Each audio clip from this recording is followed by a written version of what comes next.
going back to 1995 and 1996. I started a company called the Hollywood Stock Exchange, and I invented and patented a virtual currency. It has a US patent. It's the only patented virtual currency, I believe.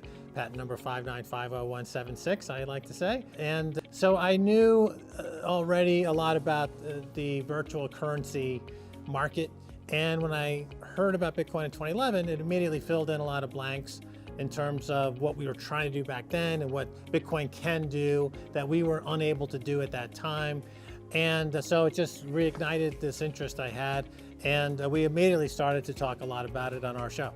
The frustration that I had is in terms of convincing people to buy Bitcoin. Our show, because it's distributed at that time on RT, Russia Today, a lot of people in the US and in the UK who had a bias against those countries were not listening to what we were saying. Whereas other countries around the world who don't have the same bias, they were listening to what we were saying, and as a result, a lot of people all over the world were buying Bitcoin at $1, $5, $10. They became millionaire in Bitcoin, and every day I get emails from people saying, I just wanted to say I bought a house, or I sent my kids to school, or thanks to Bitcoin and the Keiser report. But I don't get the same kind of reaction in the US. And the reason I think it's important is because the censorship, any kind of censorship, it's really tricky. It's a double-edged sword. You think on one hand, you're protecting people from hearing certain things, but on the other hand, you're also preventing them from hearing things. And people are smart and they can figure things out for themselves. In the international news market, which is in English,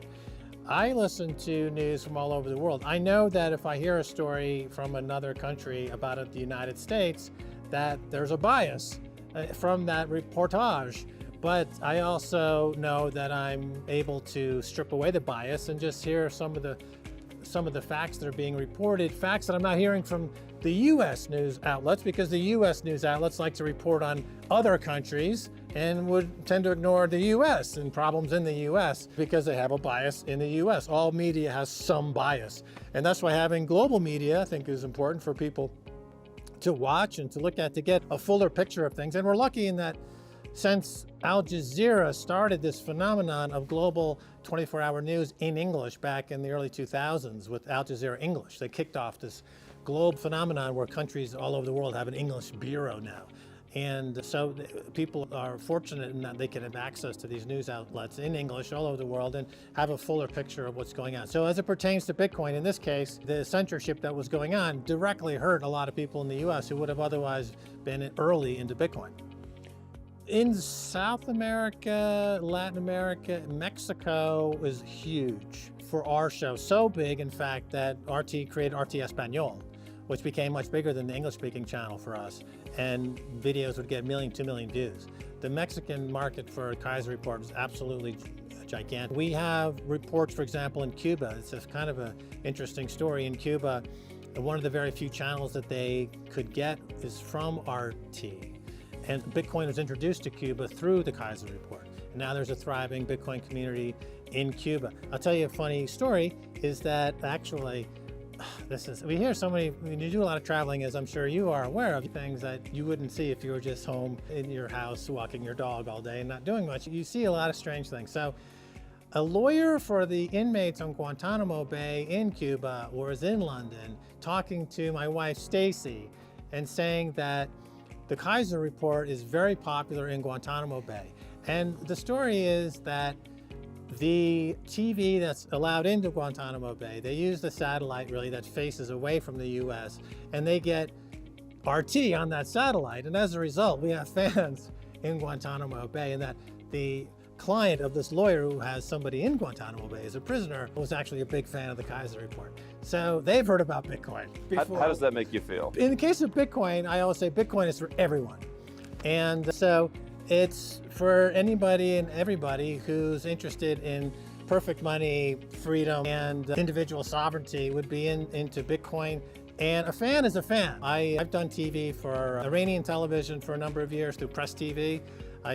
We have distributed through, as I said, through RT, done BBC. All of our TV projects that we do actually play on these foreign media outlets. We are produced essentially by the Associated Press. The Associated Press is our producer, and they sell the show or distribute the show to these other outlets, and then these other outlets, they play the show. So we never talk to those outlets, actually. We just talk to the Associated Press. They do the deal, and we have always 100% editorial freedom, except in one case, which would be the BBC. We did a show with the BBC, and they were actually very draconian in their censoring, which was, again, something I wouldn't have thought of getting into that project. On February, I guess it was 24th, the invasion of Ukraine by Russia, I called up Associated Press and I said, we're out. I'm not doing any more shows. I'm not getting into a war. This is clearly a war situation, and that's not what I have no interest in this. So we just simply stopped doing the show. I think journalism has a special place in that it is a place where people need to be courageous and let journalists try to do their job, which is to go into places that people are unwilling to go and tell stories that people are unwilling to tell. And even if that means discovering and reporting on uncomfortable truths. And it leads to a lot of situations that are unpredictable and dangerous, to be quite frank.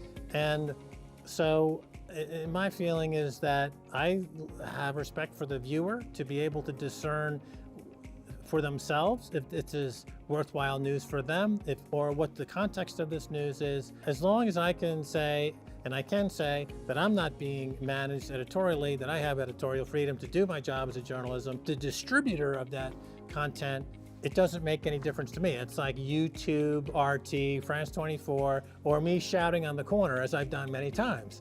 It's just, it doesn't matter what the distribution is. It doesn't matter what pipe you're getting the news from. As long as the journalist is doing their job properly, and that is to be completely unbiased to the best of their ability and to tell the story at the best that they can. Bitcoin is designed to be attacked, and I'll get into that in a second. It clearly challenges the central bank establishment and the banking community at large. It's designed to be attacked, and I'll explain why this is important, because you want to have as much energy thrown at Bitcoin in an attempt to override the system with what's called a 51% attack, because invariably that just means that it triggers all the participants in this network to equally fight back, if you will. So it's beautifully incentivized throughout the entire system. So if somebody really wants to throw a lot of energy in trying to attack Bitcoin, it's just going to stimulate other people to step up their protecting of the network, which means that the amount of energy protecting the network, the hash rate, keeps going up, and that means the security keeps going up, which makes it even better than fiat money and better than gold, which means the price goes up. So the more you attack it, actually, the more secure it gets, and the more the value it accrues. And so it's a genius in many ways, and that's one of the ways that the genius of the design works out. So when people say, whoa, the US or the UK is going to ban Bitcoin, I'm like, bring it on, because they're just going to waste a lot of money, the security is going to increase, and the price is going higher. So attack me, please. That's what it's designed for. It's the adoption, in my view, has always been driven by fear. And when banks collapse. So when the Cyprus Bank collapsed, for example, a few years ago, and they did a bail-in, and people's deposits were frozen or confiscated. And what we see in Lebanon now, the banks shutting down, people going into banks armed and shooting, they want bail-in laws, exactly. And so that, when people understand how risky keeping money in the bank is, that drives adoption. When banks fail, there's a wave of adoption into Bitcoin. When what's happening in Europe and in Asia, people fleeing countries, they're fleeing countries like they're fleeing Russia right now. How do they take their wealth with them? They're not going to carry silver or gold bars. There's very limited. Fiat money, nobody's going to take rubles anywhere in the world, not in Europe. You can't even book a hotel reservation in Paris if you're Russian right now. So with Bitcoin, that's not a problem. You can put all of your wealth into the Bitcoin network, and you can go anywhere in the world and you can keep it. So what drives adoption is, and what I'm certain of, is that the fiat money world, I'm certain, is in extreme dire straits and collapsing. And therefore, I have no fear that the adoption rate of Bitcoin will continue. It is a technology, and technology usually goes through a cycle where this was the same in the internet back in the 90s. In 1995, 96, 97, the internet usage was maybe 100 million tops, 150 million. Paul Krugman was writing in the New York Times that it was a fad. It had no bigger impact on the economy than the fax machine. People in Hollywood, where I was at the time, they wouldn't put an email address on their business card because they thought it looked too geeky. We're Hollywood, we don't want to look like a geek. And then within 6 months, you got 1 billion, 2 billion people on the internet. The Blair Witch Project hit Hollywood and it was totally driven by the internet and became a $200 million grosser on a $50,000 budget. And the whole thing changed overnight. So with Bitcoin, I think we're at that hockey stick moment really where suddenly it goes from, okay, 200 million people are using Bitcoin around the world. It's in every country around the world. And then 6 months later, it's actually, you've got almost 2 billion people using it because it fulfills a need. The need to have absolutely scarce, hard money that's completely portable, that is better than gold and certainly better than fiat money. And it's going to take care of itself because it fulfills a need that is becoming ever more pressing.